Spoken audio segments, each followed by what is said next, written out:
on a sidetrack talking about old computers and how he used to build a security system, keep track of where his parents were in his house when he was 11.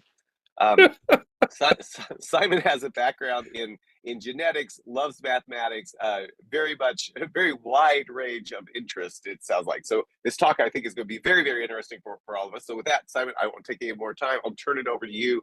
Can't wait to see what you've got to share with us. Okay, thank you very much. Can you see my screen, by the way? It should say from here to there and back again. Can you see that? If not, let me share it again.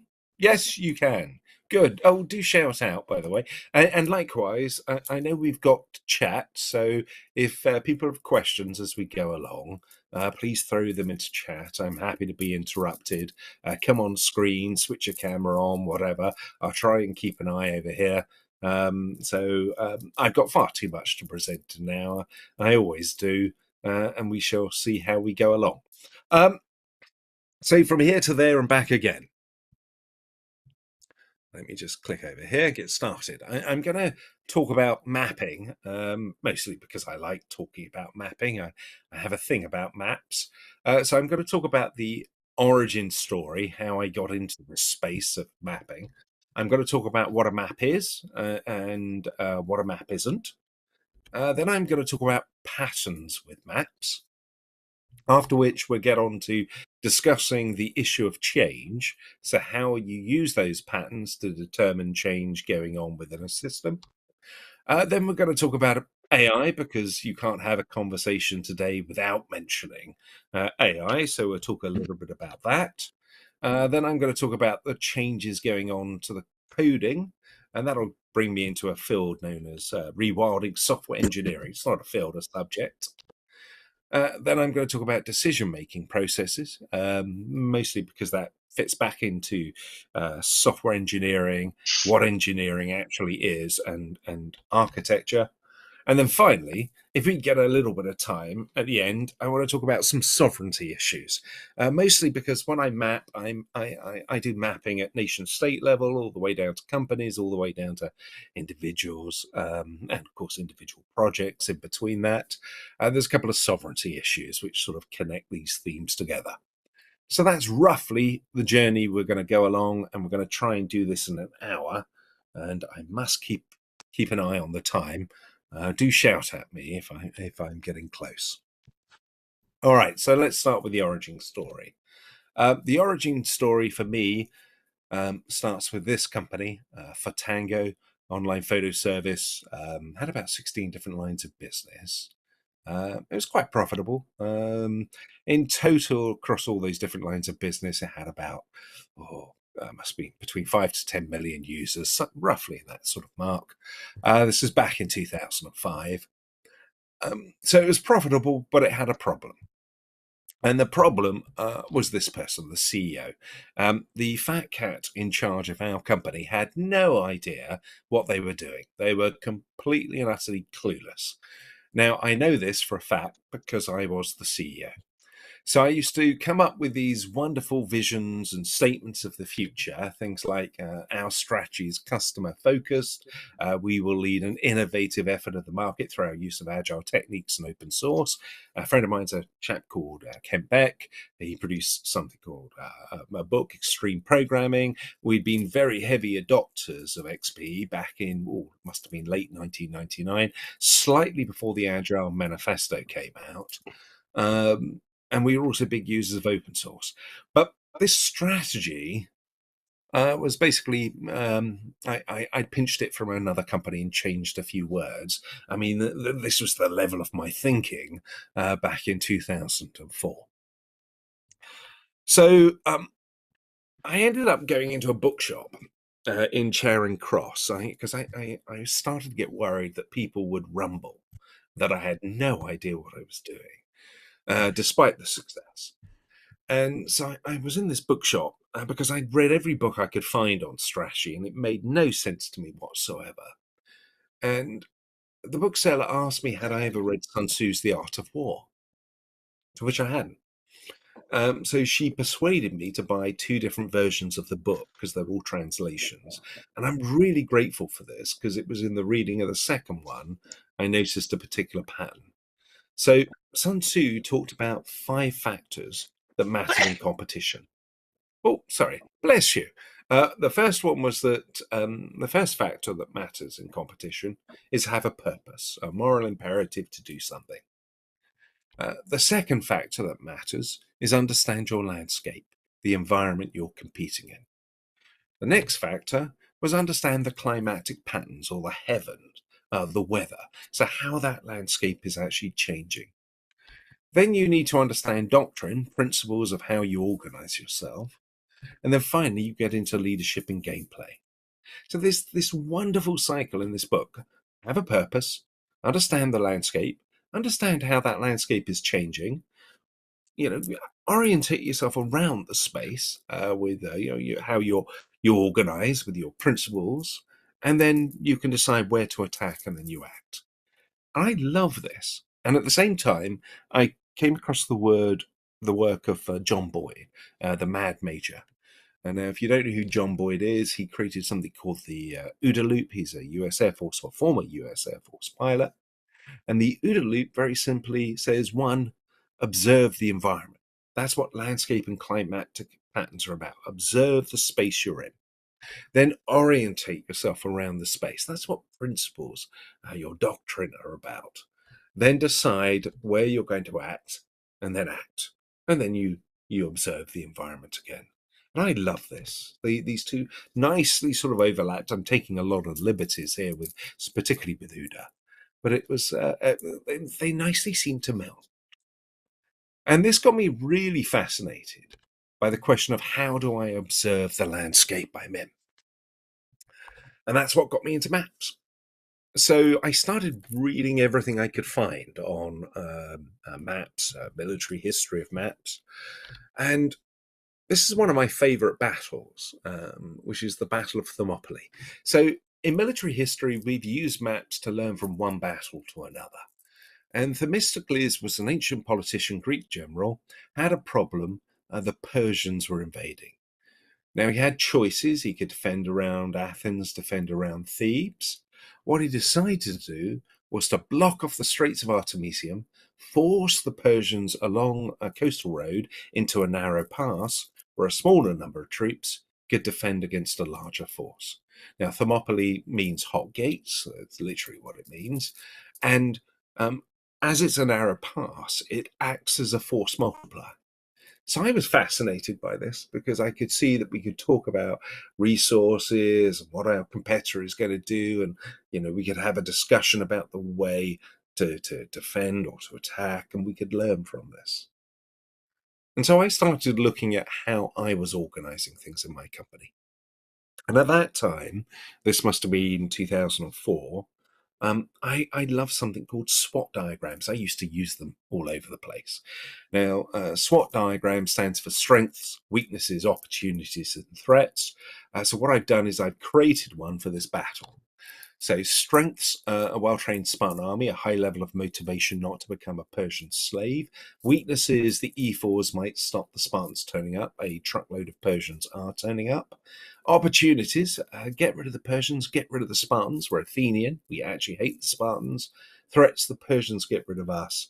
The Oracle says a really dodgy film might be produced in a few thousand years' time. And I simply put those next to each other and ask that question, what would you use to communicate and determine strategy in battle? A magic framework or a position and movement described by some sort of map? And what I realized is I was using this magic framework and I wasn't looking at the map.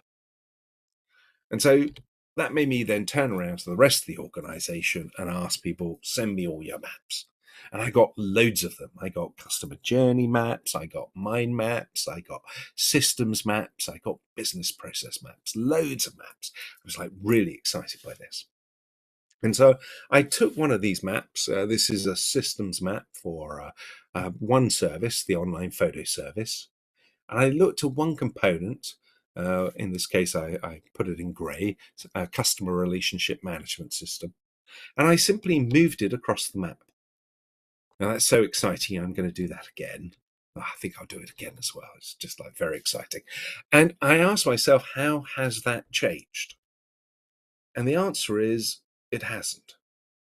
Now, this got me confused because I knew if I took a geographical map and I moved, I don't know, Australia and put it next to UK, that map has changed. So why hasn't it changed here?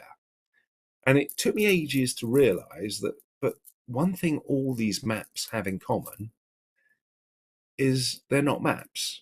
None of them are. They're all graphs. So it's worth explaining the difference. And the three images at the top are all graphs, and they're all identical graphs. 3 locations in the UK, Nottingham, London, Dover, connected by 2 roads, the M1, M2. Now, the 3 images underneath them are all completely different, and they're all maps. Again, 3 locations, Nottingham, London, Dover, connected by 2 roads, the M1, M2. So the difference between a graph and a map, well, you go, well, it's got a compass. Well, that compass does something special. That compass gives space meaning. So the difference between a map and a graph is that in a map, the space has meaning. In the graph, it's just the nodes and the connections between the nodes. Now, in order to give space meaning, you need 3 basic things. You need an anchor, such as magnetic north. You need the position of pieces. This is north, south, east, or west of this. And you need consistency of movement. So if I'm going north, I'm going north. If I'm going south, I'm going south. If you've got all of those, you can map a space, you can give space meaning, and what you have is a map, not a graph. So I thought, well, how do I take the system's graph and turn it into a map? Gosh, that's a tough question. So I started off by thinking, well, I needed an anchor. So I would anchor around the users. So the users could be the business, it could be consumers, it could be regulators. In this case, I've got business and consumers. I'm going to use just the graph. So I'll put those at the top of my map. Okay, now I need position. Well, how do I do that? Well, the business has needs. It had a need for a website, subscription models, people paying for that. It had a need for prints. It had a need to sell online photo storage. And consumers wanted to do image manipulation, online photo storage, and prints. So what we've got is a business and consumer at the top connected by a set of needs. Now, all of those needs themselves had needs. There were underlying components. So in the case of the website, there's CRM, compute, all the way down to power. And the further we go down that chain, the less visible those needs become.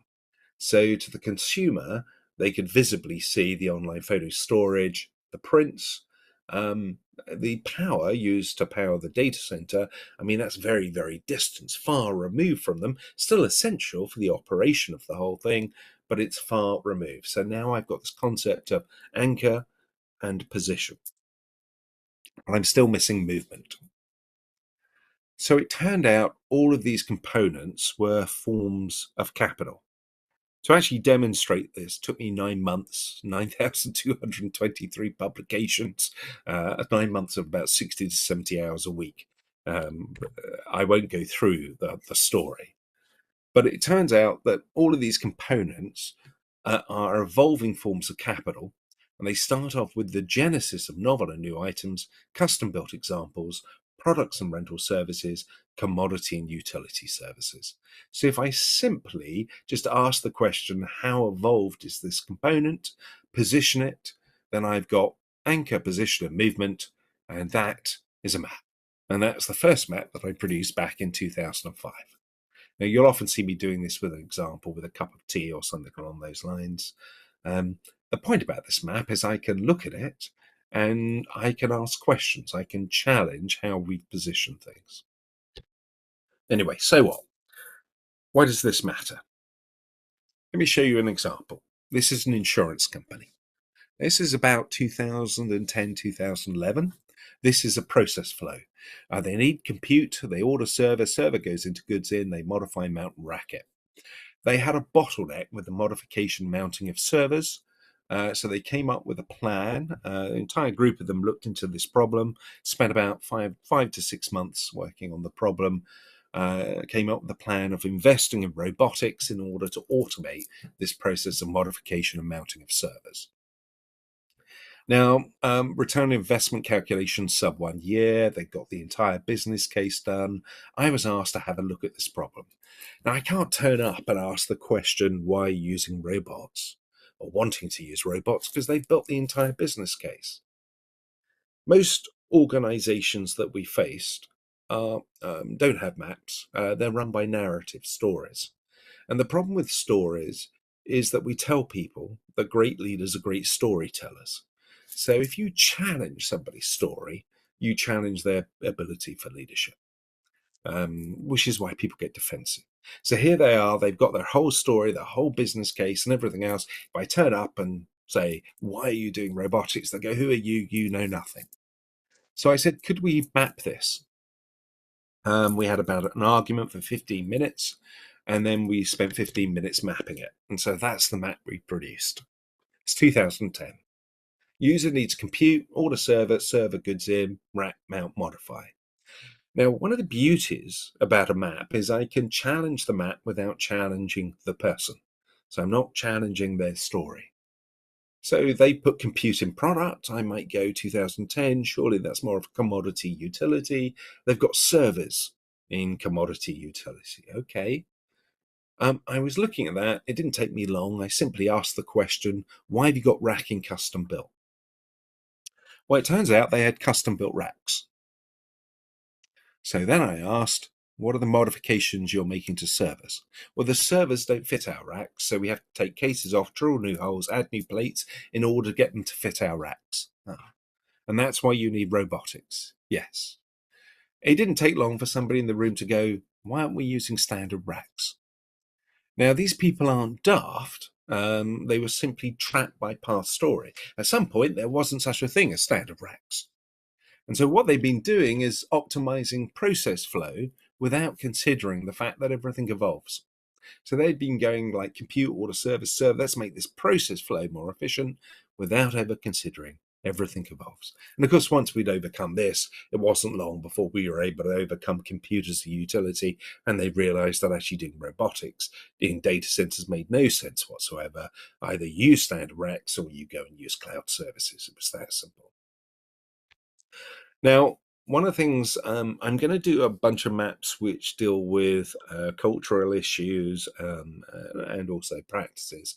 I'm just going to change the labels at the bottom. What we actually have on a map are 4 different stages called phase 1, 2, 3, 4. There's a set of different labels that we can use depending upon if we're dealing with practices or data or knowledge or ethical values. What I'm going to do is I'm going to combine 2 set of them. So I'm going to use Genesis, custom emerging, they have the same meaning, product converging, it has the same meaning, commodity accepted. All right, let's talk about patterns. One of the things I use maps for is pre-mortem challenge and post-mortem learning. So before I start a project, we map it out, and that's where we do the challenge bit, stop us custom building racks or whatever.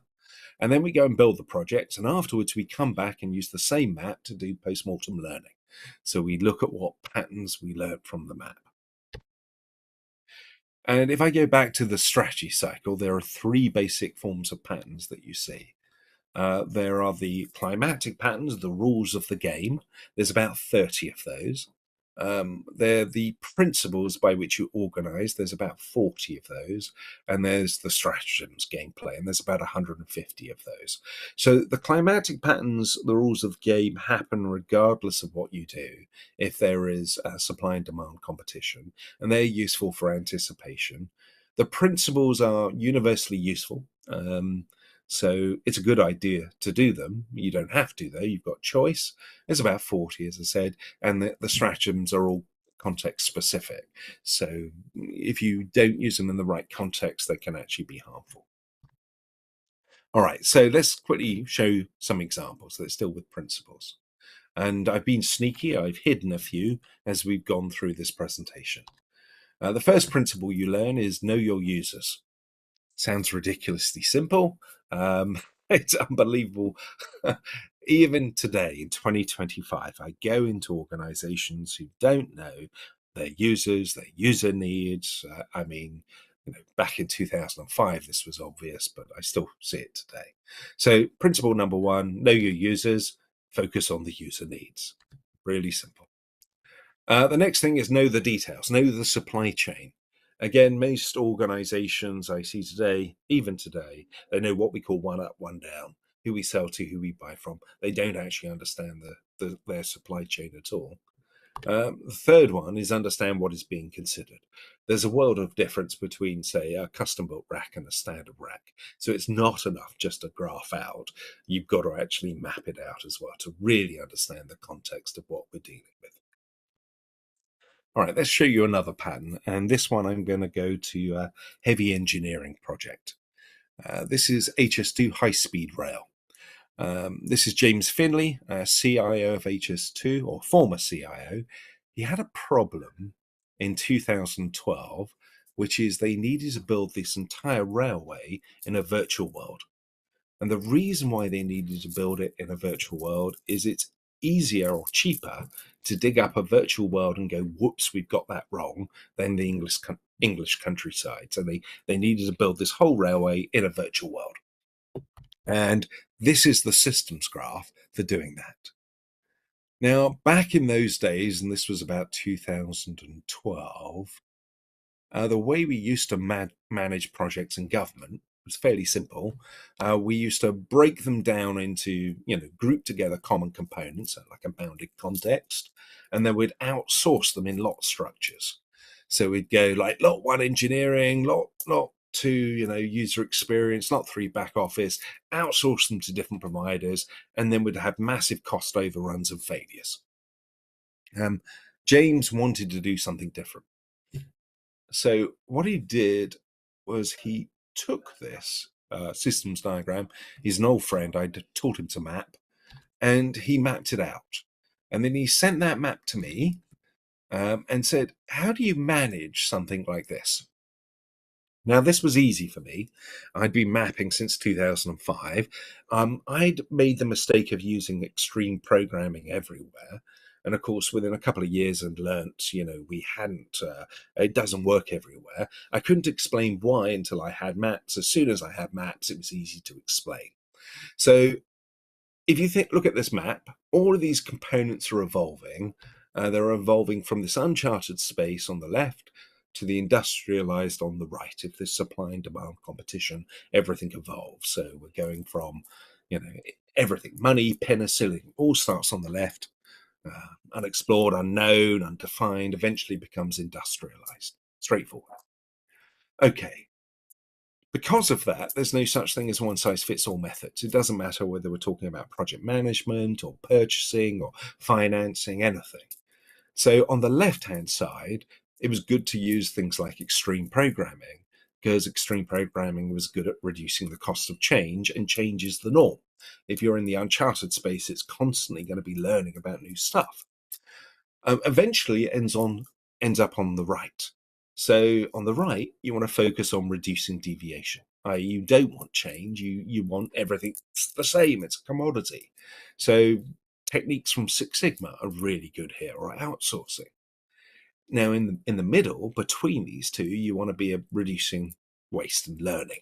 So things like, Scrum and all that stuff like MVP really plays out well there. So we simply applied that to a map. And this is what I'd done beforehand. So it was easy to show James how to do that. So the left-hand side, we built in-house with Agile techniques. The stuff in the middle, use off-the-shelf products, use something like Lean. Stuff on the right-hand side, outsource to utility suppliers, use something like Six Sigma. And of course, now we can have a discussion about what methods to do. All right. So the simpler thing you learn is you use appropriate methods, whether it's finance, purchasing, marketing, whatever it happens to be. Of course, that doesn't go down well at an Agile conference when you tell everybody that Agile doesn't work well everywhere, any more than it does at a Six Sigma conference or a Lean conference. But the point is they each have their appropriate context. And so that's exactly what James did, and that project ended up in front of the Public Accounts Committee. It was delivered way ahead of schedule, way under budget. Now let me show you what normally goes wrong.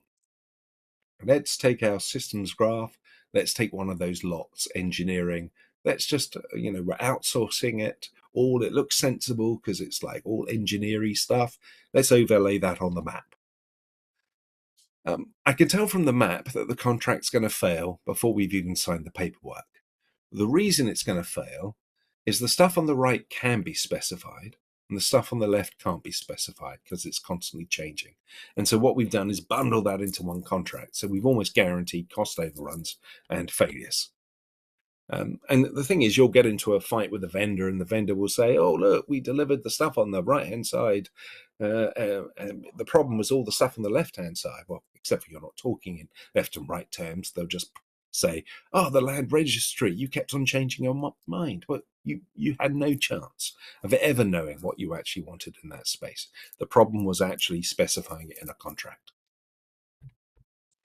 Anyway, this sort of stuff we did in UK government, one project alone, we saved about 425 million simply by mapping it out and challenging what we're doing, about 1.5 billion in its lifetime. We saved billions across government. I've got to say, I've been horrified by the US and doggy, the Department of Government. Not that the concept of trying to make efficiency, but the manner in which they've done it is so flawed and so wrong. I mean, it's been pretty depressing to watch, actually. But yes, we saved billions across government. We mostly did it by, well, we didn't have to get rid of civil servants. It was mostly by getting rid of external consultancy firms, getting people to think about what they're actually building. All right, so that's doctrine. Then there's a whole bunch of patterns, climactic patterns, which are sort of rules of the game, and they're useful for understanding change. So let's go through some of those. So this is roughly where we were in 2005, using these an application built on best coding practice on a runtime, operating system, best architectural practice for compute as a product. Well, the first pattern you learn, I've already explained to you, is everything evolves. So we knew that compute was going to become a utility. Back in 2005, I thought it was going to be Google. I didn't realize it was going to be Amazon.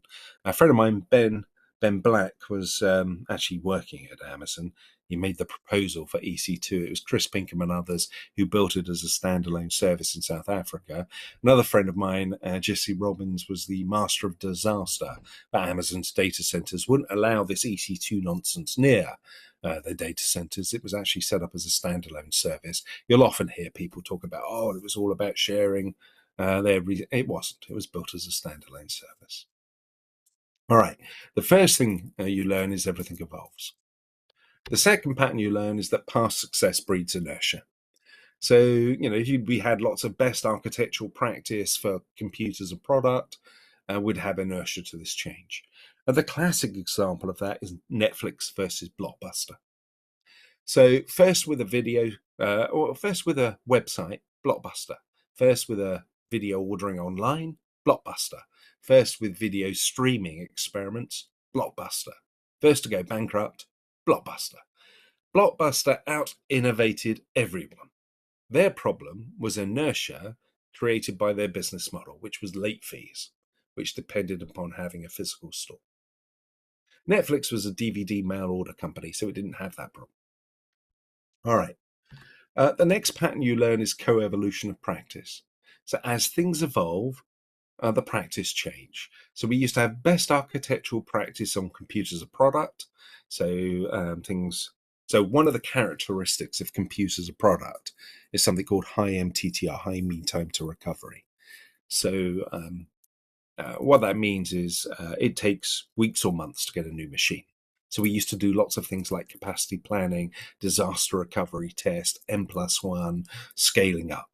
Now, as compute evolved to a utility, then it took seconds to get a new machine. So mean time to recovery was low.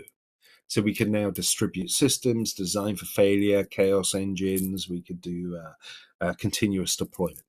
I mean, we could have done continuous deployment in the past, but you're waiting months for the machine to turn up. So it was sort of pretty pointless. We didn't have a label for this stuff. Andy and Patrick, two friends of mine, later on called it DevOps, but there was that change of practice. The next pattern you learn is that efficiency enables innovation. As the underlying components become more commodity-like, they enable new things to be created, new needs. And those new needs create, new things create new sources of value or systems of worth. The next pattern you learn is you have no choice over evolution. This is known as the Red Queen effect. So if you're up against others and they have access to new value, speed, and efficiency, it creates pressure on you to adapt. And the more adapt in your ecosystem, the more that pressure mounts until you have no choice. The last thing it's not the last, as I said, there's about 30 of these. We're only doing a handful. The next thing you learn is Jevons paradox. So as the underlying commodity component becomes a commodity, what you do, you get some effects which are due to if there's price elasticity. But the really major impact is, which is what Jevons talked about, is that as people build new industries, these new higher order systems, as they evolve, as they become more popular, they massively increase the underlying demand for the thing that's become more of a commodity. So the example Jevons gives is in the coal question, which was back in 1865. They made steam engines more efficient, so people thought that would mean less coal. What it meant was more coal, because they made steam engines more efficient, because that now enabled new uses of steam engines. So it's always these new industries, things on top, which increases that underlying demand. So back in 2006, where would you invest? You would invest in like the cloud, the emerging practice, though it didn't have a name, the new needs. Where not to invest would be the best architectural practice based upon computers and product. Now, I ran strategy for a company called Canonical in 2008. We use these maps to attack the space. Canonical provides something called Ubuntu. We were 3% of the operating system market. We're up against Microsoft and Red Hat. They've got all the billions. They've got all the money. They've got all the engineers. But we went from 3% of the market to 70% of all cloud computing in 18 months. So basically, it's a bit like go back to the Battle of Thermopylae. We used the space as a force multiplier for ourselves. So we didn't have the engineers, we didn't have the capital, but we understood the landscape, so we knew where to attack. And that's how we went from 3% to 70% of all cloud. If you were involved in that time, you probably saw Ubuntu come from nowhere to dominate that space. Still pretty much dominates that space in terms of operating system. Simply you are Matt. Okay. So by 2010, the new emerging practice got a new name, DevOps. Andy and Patrick called that. The best architectural practice got a new name, Legacy, because it's best architectural practice for computers products. So it's going. By about 2014, I think it was, AWS came out with Lambda. So we saw the runtime heading towards more of a commodity utility. So that's serverless. Exactly the same patterns occurred. We got a new emerging practice, which later on got called FinOps. It takes always a bit of time to work out what the name is. So there was FinDev, FinOps, or whatever, and you get new things built on top. No different from the previous cycle. Where to invest in 2014? As soon as it appeared, you would start thinking about those spaces. New emerging practice, though we didn't call it FinOps until about 2018. Where not to invest? Well, that's now in these underlying spaces stuck behind inertia barriers. And that, of course, includes DevOps and cloud. By 2014, 2015, 2016, you're starting to think that this stuff is heading towards the new legacy. Of course, if you turned up to a DevOps conference and said that, it'd be burning heretic. It's a wonderful book on this stuff called Flywheel Effect by Dave Anderson. You'll find lots of maps, lots of explanation of this stuff in there. Then we get to stratagems, of which there's about 150. They're all context specific. There's a wonderful book again. It's called Reaching Cloud Velocity. It's produced by AWS. It's their second ever book themselves, about themselves. It has 17 pages of my mapping in there, including a particular model I created back in 2005 called the Innovate, Leverage, Commoditize model. It's very simple. You take a pre-existing activity, turn it into a utility, let everybody build on top, mine the metadata to spot future patterns, which you then commoditize to new component services. It's very powerful, very destructive, but you can read about it there. All right, let's talk about AI. So this is roughly where we were 2014, about that time. Let's just roll on to 2018. It's expanded out a little bit. I'm just going to get rid of a lot of this stuff because I don't want to talk about cloud and DevOps. So I'm just going to put serverless down the bottom.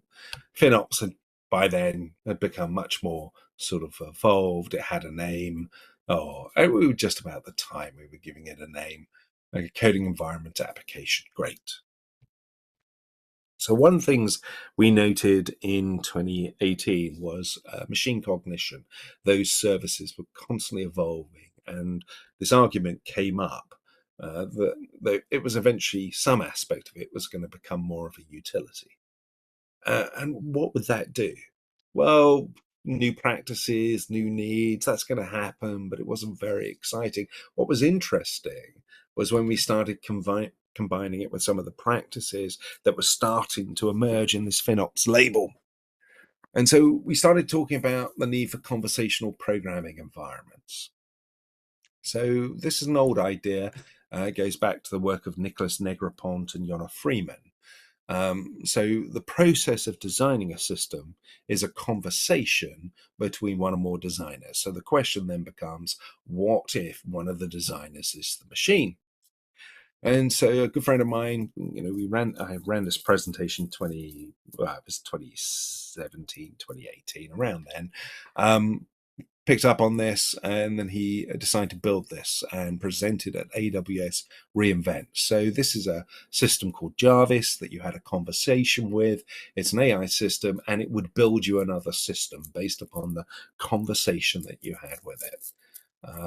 So this was the sort of real start of conversational programming.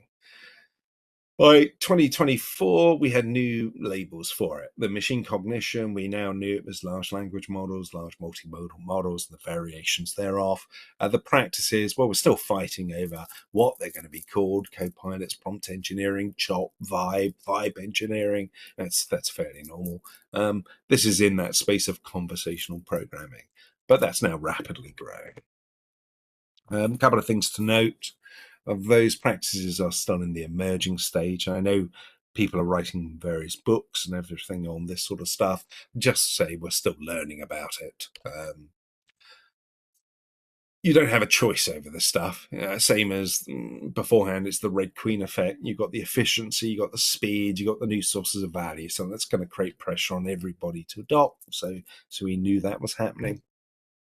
Jevons paradox is an interesting one. So with the cloud, people sort of miss this. We used to get all these CIOs running around saying cloud means I can get rid of all my sysadmins. So because they were told they wouldn't need sysadmins. Well, it's true. I mean, your sysadmins would look after, you'd have a team looking after 2,000 servers. You think you go into cloud, you need less of them because they don't have to rack and mount something. They miss the Jevons paradox, and your average estate for a large corporation went from 2,000 to 200,000 servers, virtual servers. And so that's a massive scale improvement of the problem, or huge. It's orders of magnitude, two, in fact. So you actually needed just as many sysadmins, but they needed to have different capabilities. And what a lot of rather foolish companies did is they got rid of their sysadmins and then had to go and hire them back desperately as more expensive DevOps engineers. But at the time they were doing so, everybody else has made the same mistake. So prices just rocketed. You're going to see the same with software engineers. We're going to see an explosion of new activities, particularly as people turn up with vibe coding environments, because we're still going to have to do elements of review in terms of the code. So we're going to need software engineers to be using those AI systems just to keep up with the competitive state, the amount of work that needs to be done. But people will make the same mistake. They'll fire the wrong people and then try desperately to get them back again. It's happened pretty much every one of these sort of cycles all the way back. Well, these cycles have occurred all the way back to the Industrial Revolution, so it's been going on for some time. All right, let's talk about coding. So this is roughly where we are in 2024. A couple of things I want to point out. Our coding environments are changing to copilots. Okay, basically these are tools. So one is a tool I use to write code, and the other tool is more a conversational environment I use to write code. There's an interesting problem in software. So to explain the problem, I'll go to the physical world rather than the digital. So when I'm at home, I like making soups. And when I make a soup, I'll use a blender to blend the soup. If somebody asks me, why don't I build a deep mine shaft with a blender? I would go, well, that's a really daft idea. If I'm going to build a deep mine shaft, I'm going to use mining equipment. And if somebody said to me, oh, but you could use robots with blenders, again, that's a really daft idea. Now, in the physical engineering world, we build tools to the contextual problem that we have. So if I'm making soup or I'm building a deep mine shaft, very different problems, very different tools.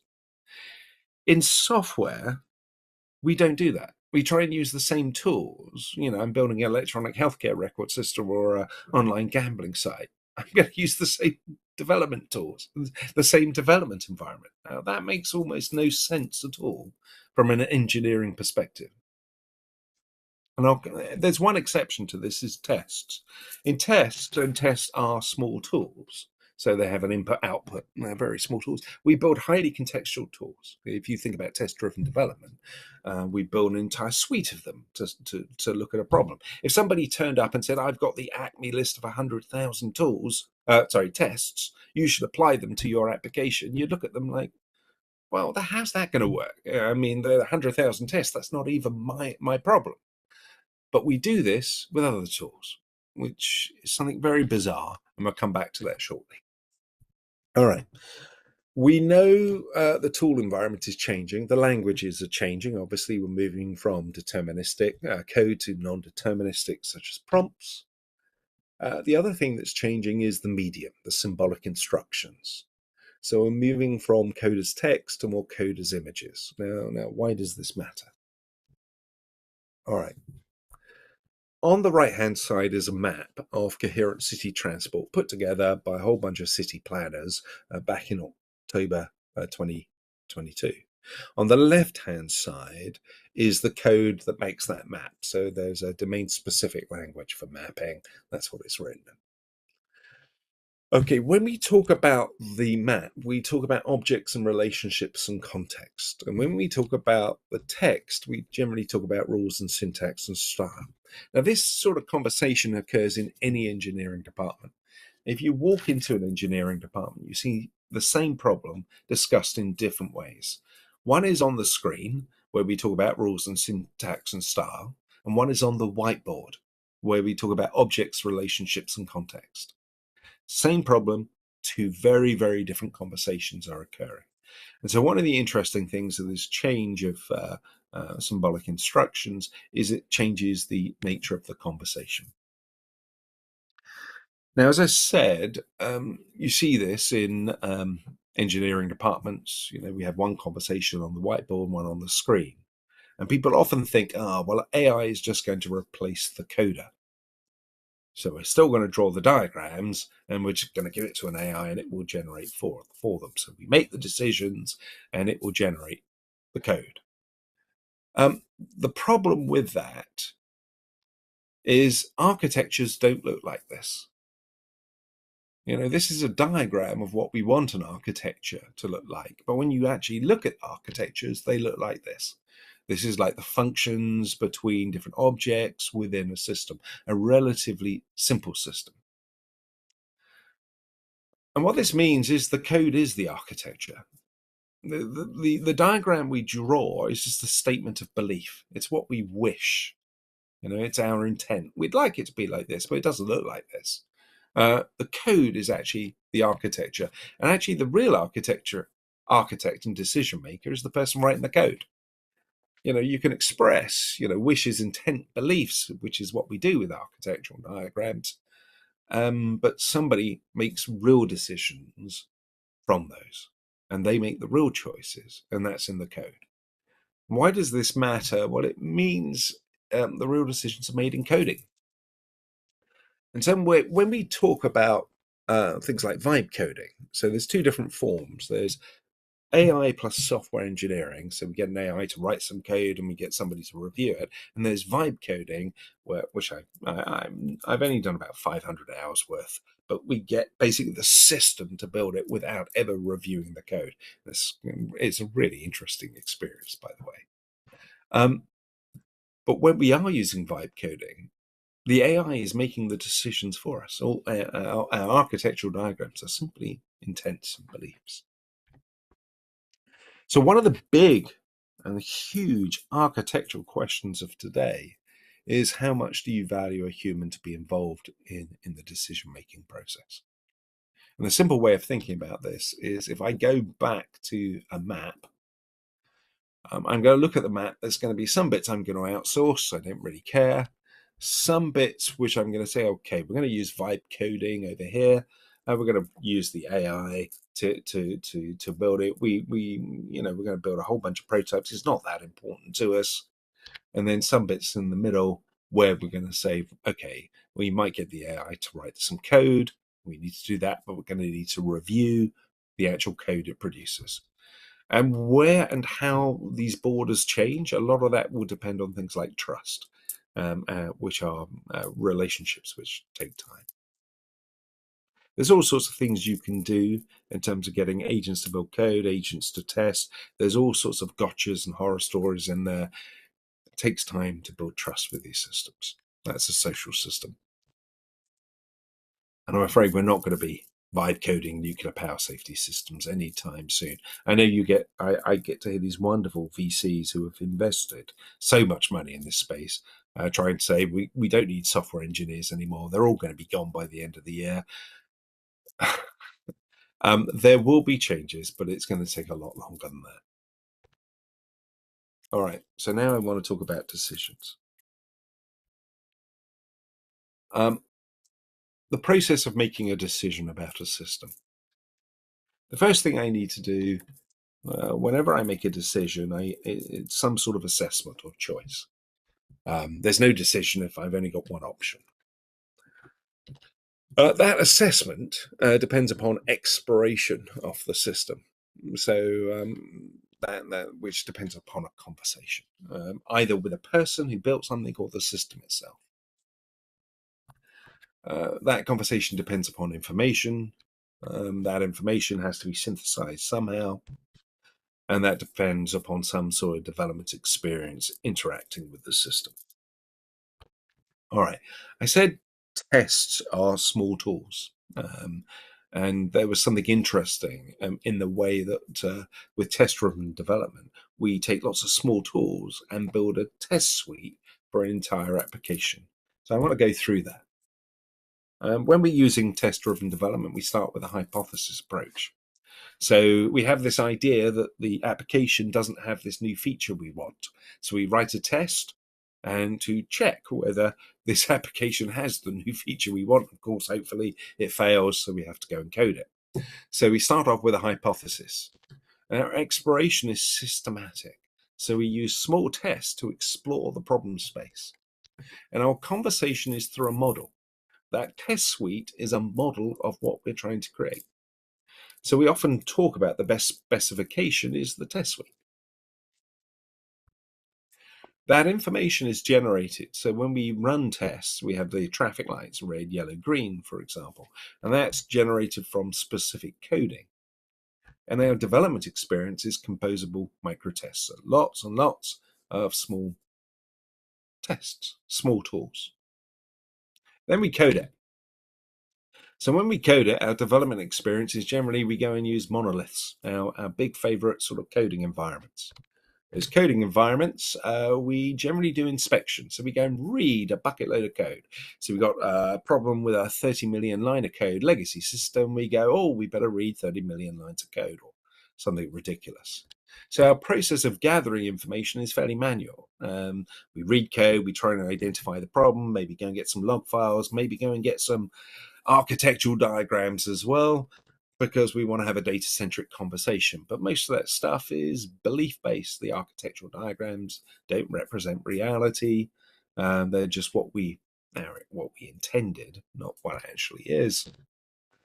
So our exploration tends to be fairly ad hoc. It depends upon the person, where they're exploring, and ultimately it's gut feel driven. It's based upon the experience of the person and what they think the problem is. So what's interesting about this is that's a craft. Software development is very much a craft. But software testing is very much an engineering subject. So when we talk about software engineering, there's only one bit which is engineering, and that's testing. The rest of it's a craft.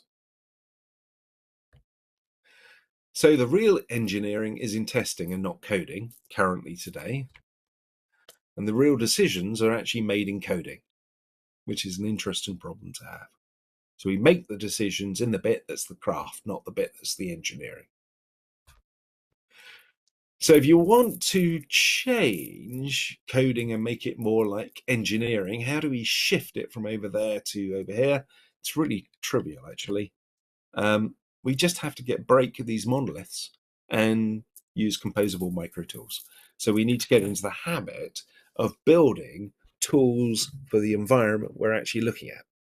So an example of this, I have one particular project. It's a legacy migration project.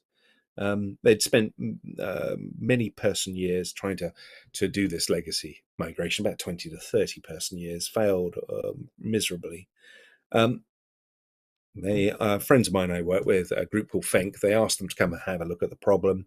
And I mean, it's a $16 billion market cap company, this core legacy system, right at the heart, dead language, as in the developers are dead, the people who wrote the language are dead, nobody actually knows how it operates, they're all terrified. So they gave them the code, they went away, they had a meeting 4 weeks later.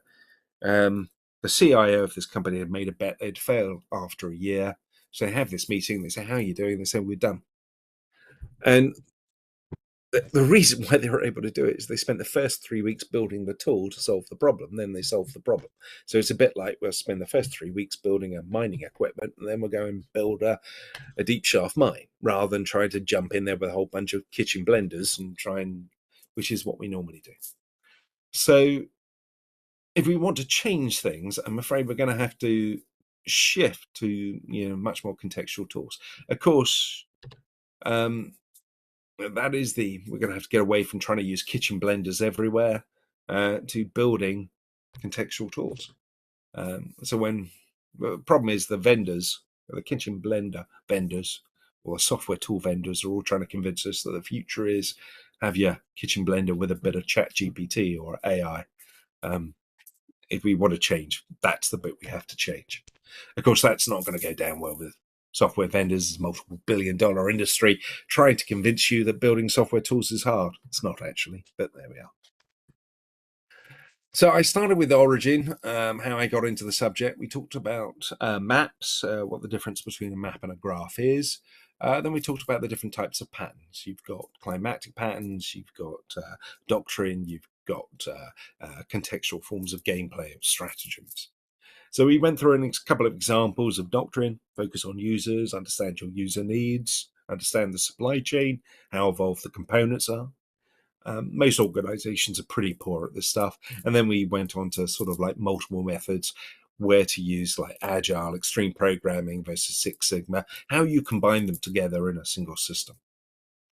Then we talked about these patterns for change. So that's the climatic patterns, how we anticipated, for example, the shift in cloud, how we use that to work out where to invest, where to focus. Then we went through serverless and then onto the AI space. Now, the AI space is really interesting because not so much about the technology, industrializing large language models. Okay, that's cool, I suppose. What's really interesting, the change of practice, how it impacts tool sets. I mean, and the knock-on impact in terms of where we value humans in this decision-making process in terms of where we architect. But that also leads us to a problem with software engineering, in the fact that most software engineering, so the major part development, is not actually engineering, it's a craft. The only real engineering bit is testing. And if we want to make development more like testing, we should learn more from testing. We really need to look at the tool sets that we're actually using. Lessons to take home. Number one, observe your landscape. Really important to understand the environment before you make a decision. Realize that one of the big architectural questions you're going to have to be facing is, where does human decision making matter? In order to do this, you really need to have it's easier to do it if you've got a map of the landscape, because it's easy for me to say, outsource this, where we are, software engineering and AI, that stuff over there, prototypes, we vibe code. The major part of software engineering, as in development, isn't actually a craft, not an engineering practice. In order to change that, we're going to have to change these monolithic tools. That's me. I got to the end. We didn't get on to sovereignty. That's a different subject altogether.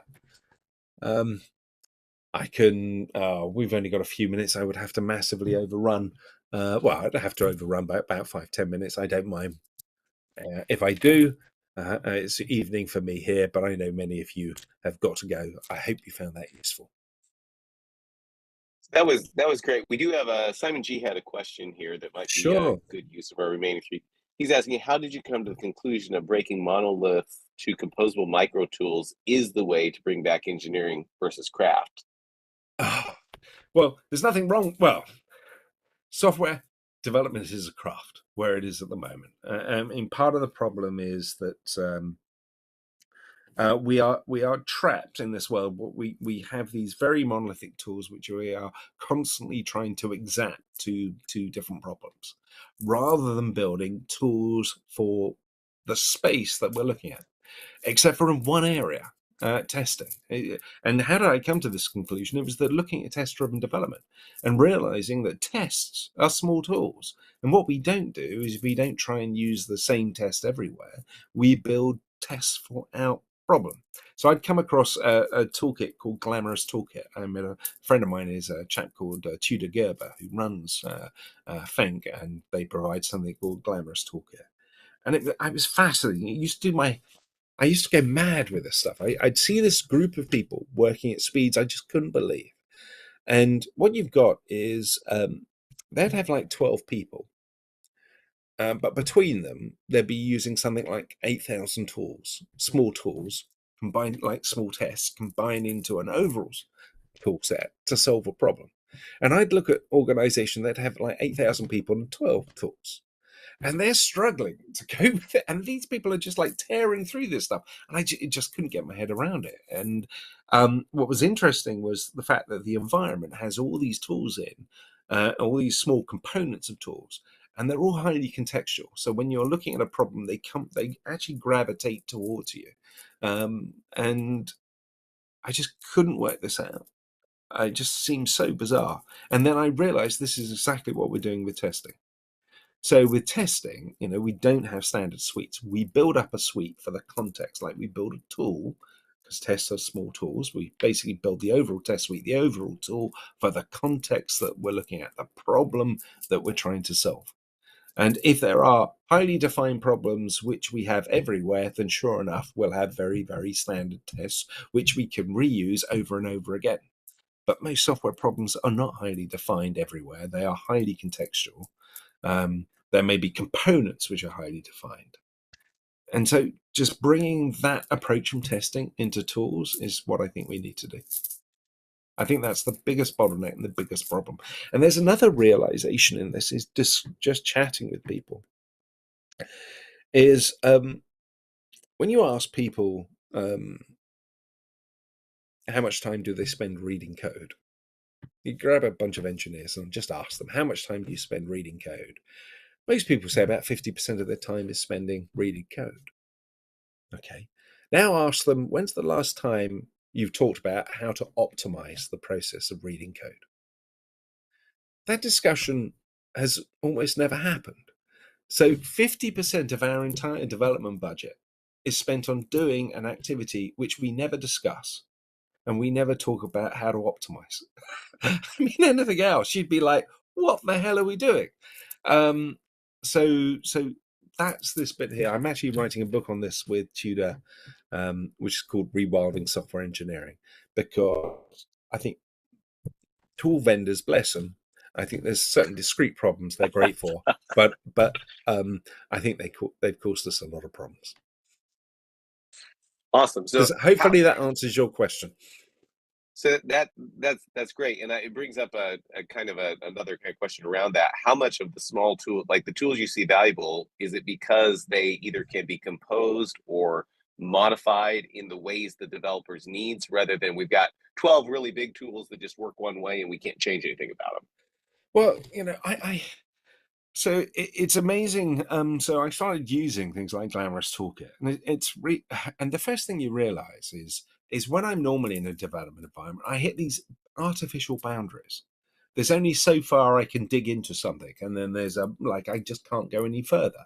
You can open up any tool and you start exploring code, and I want to know where this goes, and there's barriers all over the place which limit, so I have to jump out and find another tool to go and explore that. So I'm constantly context switching rather than my tool being, we talk about integrated development environments, and they're completely unintegrating. I'm jumping between different tools rather than having all these micro tools in a combined environment. It's a bit like having my test suite, thousands of tools in, thousands of tests in my test suite working in harmony together. So once you start going down this process, you start discovering incredible. You start looking back at old development environments and start going, "Oh my God, how did I live in this environment?" But you did, because I didn't know better. Because I used to believe that building tools was hard as well. But if you go back to the early days of testing, the idea of, we're going to build loads of small tests for our problem, people were like, oh, that sounds really daft. Why would you do that? Oh, we're going to build a test suite at night. Oh, God, what? That sounds like testing is what you do after you've written the code. You write the code, you hand it to some people and say, go test it. Well, it took ages to get people to change that attitude as well. Right. Well, that's great. Well, Ian posted the link to Glamorous Toolkit, and I just brought it up, and I see some very interesting things. So that's what I'll probably be doing the rest of this afternoon, is digging into that. So, Simon, thank you so much for coming. This has been very, very enlightening. Really appreciate you taking the time. It's fascinating talk, related to the subject and the talk beforehand when we were just getting stuff set up. So, thank you so much. Really appreciate it. And thank you for time. Thank you so much. It's a pleasure. Thank you. And have a great rest of your afternoon. Thank you. Stop sharing. Thank you. That was great.